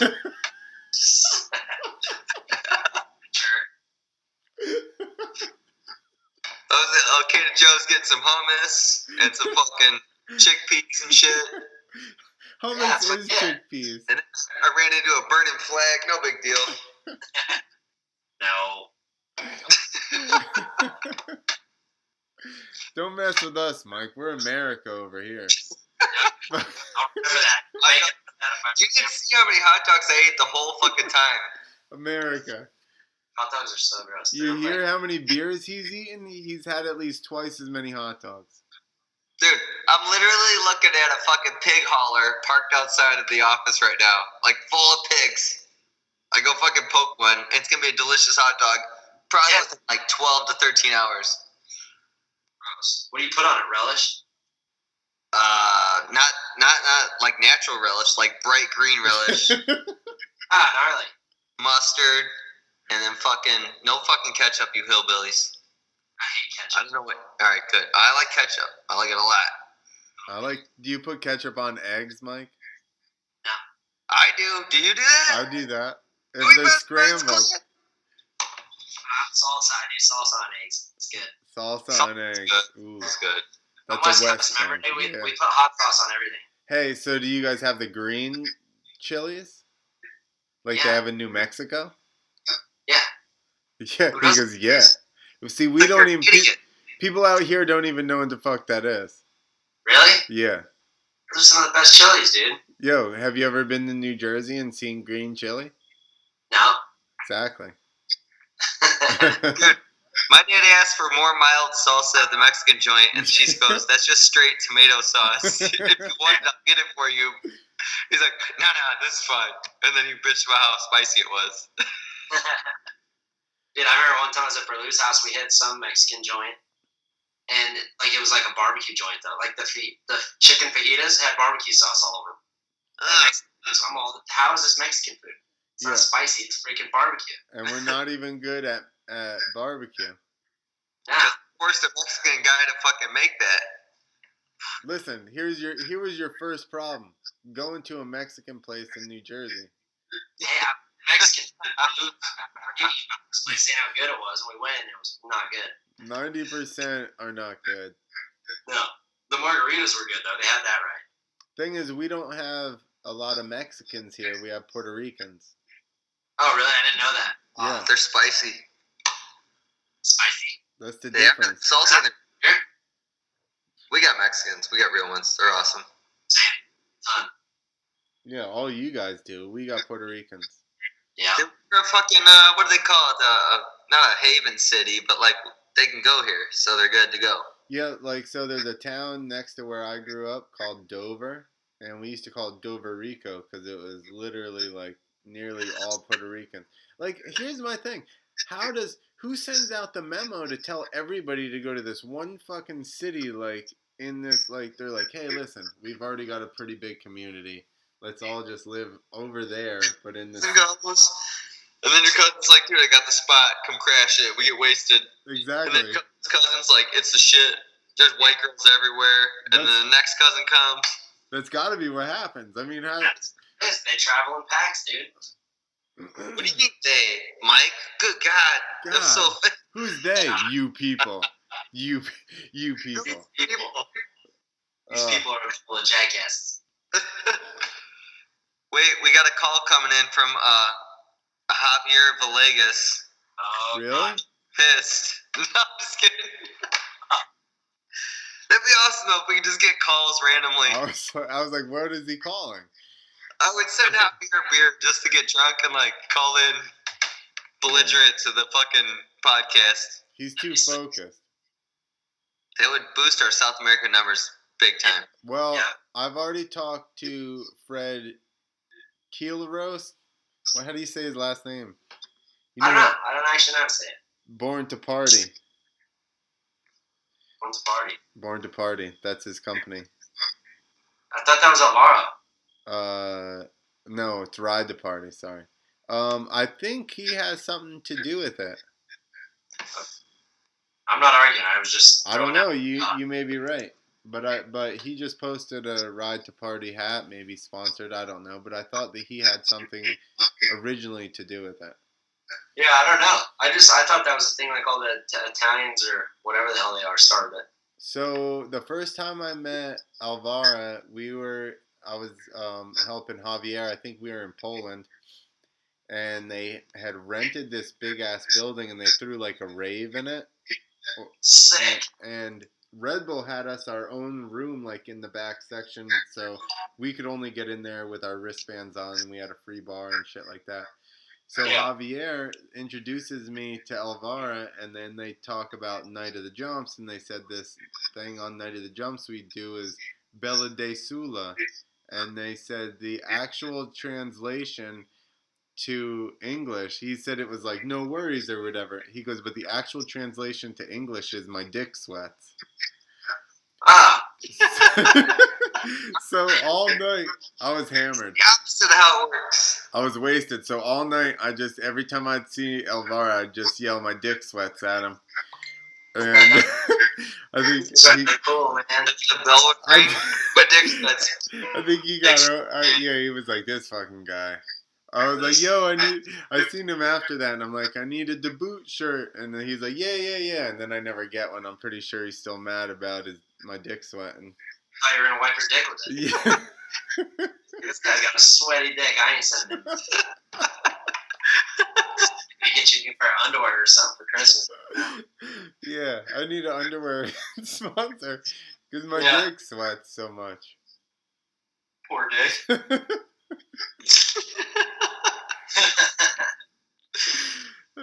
We'll have to call him. I'll get him on here sometime. I don't know. A lot of people don't answer when I ask them to be on here because I don't. I've had some people call me before and go, "Listen, hey, we can't talk about we can't get really gnarly, yeah." And I'm people like, don't talk about certain things. Well, yeah, I mean, but I'm like, we're only gonna guide you in certain directions. We're not gonna make you say anything crazy. So it's up to you. You're a grown-ass adult. That's right. If you want to talk shit, listen. Derek Beckering got in here and was laying the shit talk down, and we were totally fine with that. That was awesome. He was talking shit like a maniac. Oh, no. Was he about me? Yeah, he hates you. Most specifically about you, yeah. That's what he said your holy grails are dog shit. And he hates the Switch of Death. Good, me too. I stopped doing it. That's just because you're old, Mike. Yeah, the bike's too heavy. I told you that. I stopped doing it before I ever started because I was just like, listen, that looks like it was going to be harsh on my back. I'm just going to not do it. Dude, it was the hardest on my damn finger. The clutch, dude, that thing was always so swollen. My finger's jammed up. Ugh. Why don't you just put some flip levers up and then do it? Be a man. I tried. Well, I am a man. That's why I do everything without flip levers. That's why I cry about my fingy. My finger. Oh, Jersey's coming out. Oh, man. Too many beers. Yeah. 2 beers and you're hammered. I got 4 here now. Yeah, those are probably your chicks or something. Yeah. She drinks all the beers around here. She's just off camera drinking all the beers, handing them to me. Yeah. He's watching like Mad Housewives. This is still the same one. Here's another one for the boys. Actually, I never touched a TV, or maybe I put it on. It's got HGTV. They're trying to buy houses. Maybe even mini houses. I don't know. That sounds awesome, dude.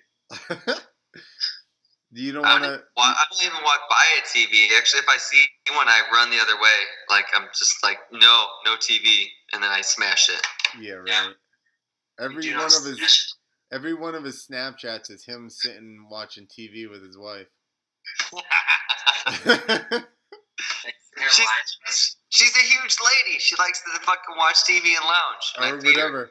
It's you watching TV and her asleep on the couch. I'm trying to get huge, okay? And both of them are like 100 pounds together. Yeah. If both of them got on a scale, it'd be 100 pounds. No, we 210. Max. Together, literally? We'd both puke up dinner if we were anything over that, because that's fucking gross-ass Jersey people shit. I'm not 200 pounds. I don't know what you weigh, but fucking gross. Did you just open another beer? No, but I can. Open one up for Mike. Drink this one for Mike. No. That was good acting. That reminds me, did you guys watch Bugs Bunny? And Daffy Duck was on there, and there's one where Daffy Duck gets himself shipped somewhere as a wine bottle, and then the person goes to like put the wine thing in, and he makes all the sounds himself. Can't say it. Isabel. I'm gonna find it. I'm gonna post it for you guys. Okay. I'll be looking for That's that. not even on the internet, dude. That hasn't gone digital. That's some fucking For sure, somebody already got real that. stuff. Come on, Oh, it's out there. it's out there. It's out. I'm It's just out. thinking about how I go home drunk talking about DMX and axle gear and like getting amped, and Christy's gonna be like, "What are you talking? What is even going on?" I'm like, "You don't know where this all started. Like, The jump off, grade. fucking Clint was there. It was the best. You don't even know." I'm like a drunken fucking idiot, but I don't know. Hey, do it, man. Hype me up. It won't be the first time. Cool. We're I'm into pumped. it.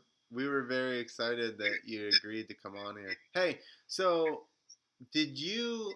I just started listening to the Pulp Show, and my one friend is like, "Oh yeah," I said I'm gonna have Mason on, and he goes, "Oh yeah, Mason used to call into the Pulp Show, but something happened with fucking them and Kenny Watson or some shit." I was like, "What?" No, I called him fat. Yeah. He deserved it, dude. He was picking on my friends, so I stuck up. You know, because I used to do a show when I lived in Vegas. I'd go there and do it, but we still get along now. It's fine. That was like 4 or 5 years ago. But yeah, he was picking on Chris Blows and saying, well, he kind of just made a joke, but put Blows' name in it. So then I said it was a joke that he couldn't fit in his computer desk chair, and he got mad at me. Well, that'll happen. There you go. That's funny though, from a guy that says what he wants. He like says it how it is about a lot of people on the show. Where I'm like, he's calling the AMA out and stuff, and I'm like, you know what I mean? For somebody to be like that and then be listen. I've had fucking Kenny Bell called me out like about fucking pushing ramps in whatever. It is what it is. It happened. Fucking, I don't know what you want me to say. Yeah. So. No, I know, and that's I'm how not he gonna is. get He can mad. talk shit about everything, but then when I said something about him, he like couldn't handle it. Yeah. We didn't talk for like 3 or 4 years, but that was a long time ago now. 3 or 4 years, damn. Yeah. Yeah. He's very sensitive about his weight, Nick. He was not happy about it. I can tell you. He was. Oh, Paul. What? Is this a surprise? What? That he's sensitive about his weight? That he has weight. I'm slightly confused, but it's cool. He's a thin guy, right? No? No. Obviously. Yeah. He's a rather large guy. He's chubby, so why is he fucking butthurt about being called, I don't know. Because it was real. Yeah. Yeah. I don't know. You know what the thing is? This is getting back to Mason's Snapchat. This is going to get ugly. You know, the thing is, everybody takes themselves, or not everybody, but a lot of people take themselves too seriously. And I always felt like you can ask for, as a rider or a fucking actor or whatever, you can ask for a certain amount of money and believe that you deserve that. Or like, think that I deserve it for the work I'm doing, but once you like actually believe that you're worth that or whatever, I think it becomes weird. I think it's different. Your services or whatever versus me as a person, I'm worth more because I can. Where are you going with this? I don't know. I'm drunk, Mike. We were talking about overweight dudes, and all of a sudden you're talking about being a celebrity. Getting all butthurt when the truth is brought up to him. I think that goes across the board. No, I think some people are just internally insecure about themselves, and then when someone brings it up, it embarrasses them. Because everyone knows he's a big boy. Listen, Mike, you're bald. Yeah. Oh, yeah. See? But he's got a fucking beard, so he gets the... I'm going for like the hipster look now, shaved head with a beard. But do you see how that wasn't an issue? Because you realize that you're bald? I've had lots of people... I would say being bald compared to being 300 pounds, I'd take bald any day. Here's the thing. We don't have any type of recourse over it. Being fat, you can adjust your diet and run or something. Yeah, but you can't because then you're still stuck with like the excess stomach. No. I mean, whatever. You can get... Like, me and my sister always talk about how people will come up and be like, you need to eat something. You need to fucking eat. You're hungry. And it's like, but if you ever walked up to a fat person and smacked a sandwich out of their hand, you need to fucking stop. You don't fucking need that. Then it'd be a fucking hate crime or who knows what. It'd be all over the fucking news, that's for sure. That's going into a fucking set, Nick. Thank you. Bring it. But it's me. You never met Jay, did you? Your sister? No. Yeah. Oh, yeah, you're not allowed to meet my sister. Yeah, exactly. That's what happened. She would drop you. She'd drop your bald ass, take you down. Yeah. Why would I fight your sister? I don't understand. Just verbally. Like, she's just doesn't deal with fucking Jersey dudes, I bet. But I don't have, like, feelings, so it doesn't matter. Yes, you do. Yeah, but I'm good at having a wall up. Oh, yeah. She would see that as like your massive weakness. Like, oh, dude's put up a wall. No, we were at an after party. Mike was trying to break my wall down. I didn't let him. Yeah, right. And you had a huge crush on Mike, and you didn't even let your wall go down. That's right. I had a Moto boner for Mike. Oh, I almost got slayed. Gross. I feel weird. I feel violated. You just got on the gayest podcast ever.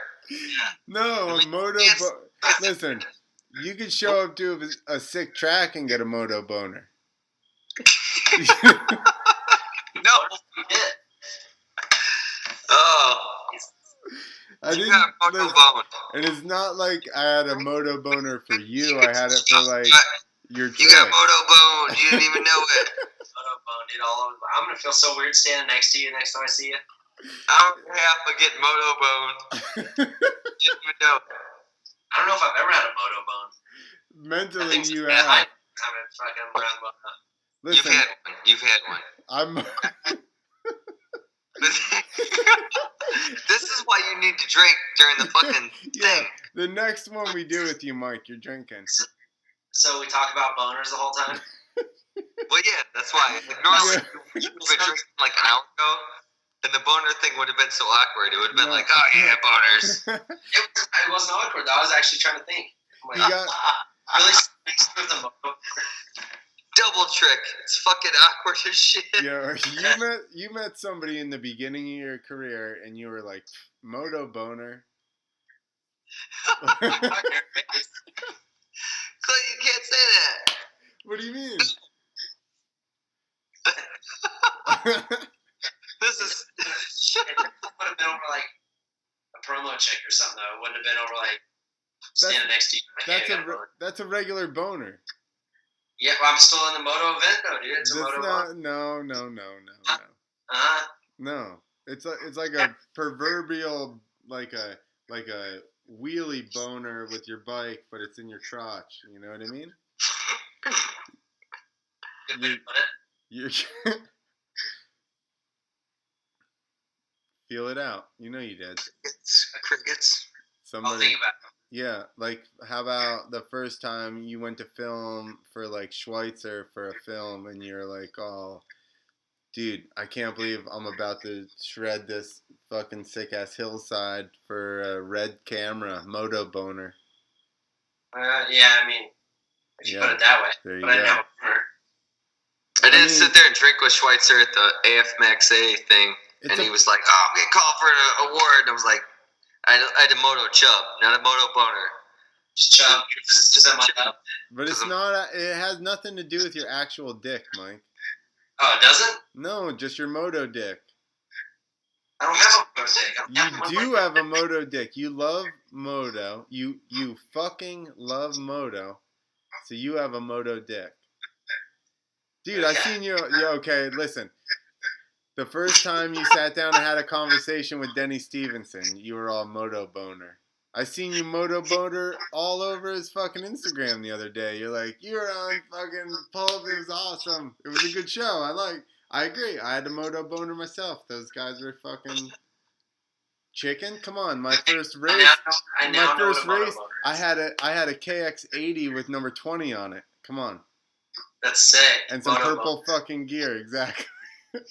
I got it now. Yeah, I'm hip to the times, dude. You got it. So now tell us about your best Moto boner. Probably the first time I went to Caneville. There you go. You got it now. Yeah. You fully understand what a Moto boner is. Well, yeah, but I was actually picturing you like with like a boner. No. That's where I was at. What was everybody else picturing? What? Nothing. Never mind. Porqué? I gotta go home, guys. Guys. You can't just bail out like that, you sissy. How do we close the show? You gotta have a closer to it. Yeah. You gotta think of pins. We just passed out. Oh, okay. I'm good at that. Listen, we're doing an ad right now. We're gonna make Moto Boner t-shirts. Okay. That's Get it. it for $3.99. For what? I don't know. I thought you said we were doing an ad. You said $3.99? Yeah, it's fucking enter the coupon code Motobone. Enter the coupon code. Mike Mason is taking up the rest of the bill. Because they're at least $15 shirts. So, thank you, Mike. Yeah, no worries, man. Thanks for having me. Next time, I promise I'll be drunk. No, I mean, thank you for flipping the rest of the bill for everybody's discounted shirts. Shit, you wish. We're gonna get so many sales. We're gonna get so many sales. They come, listen, people. They come with a handwritten note from Mike Mason himself. Handwritten note. I won't do the rest of the bill. Yeah. The handwritten note says, "I owe you. You might want to keep this. This is for $17.45." Exactly. Shit, yeah. Do you want to call out any sponsors now that we're like 2 hours in and nobody's definitely listening to this podcast anymore? But do you want to make a desperate effort to try and pump your sponsors? Anyways. Heart in Huntington. I see it on your shirt. Heart in Huntington. They're sweet. We get some I'm ready to get tattooed. It's time. Do you have a starfish around your butthole?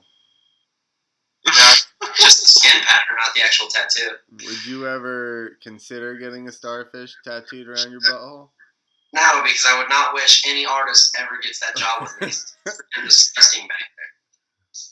Well, I mean, fuck, you could clean the thing up before you went in there. Dude, the thing's been sitting on a grippy seat cover for 32 years. Dude, there's no cleaning it up. Here's the thing, though. So what's worse than riding dirt bikes is riding bicycles, right? Yeah.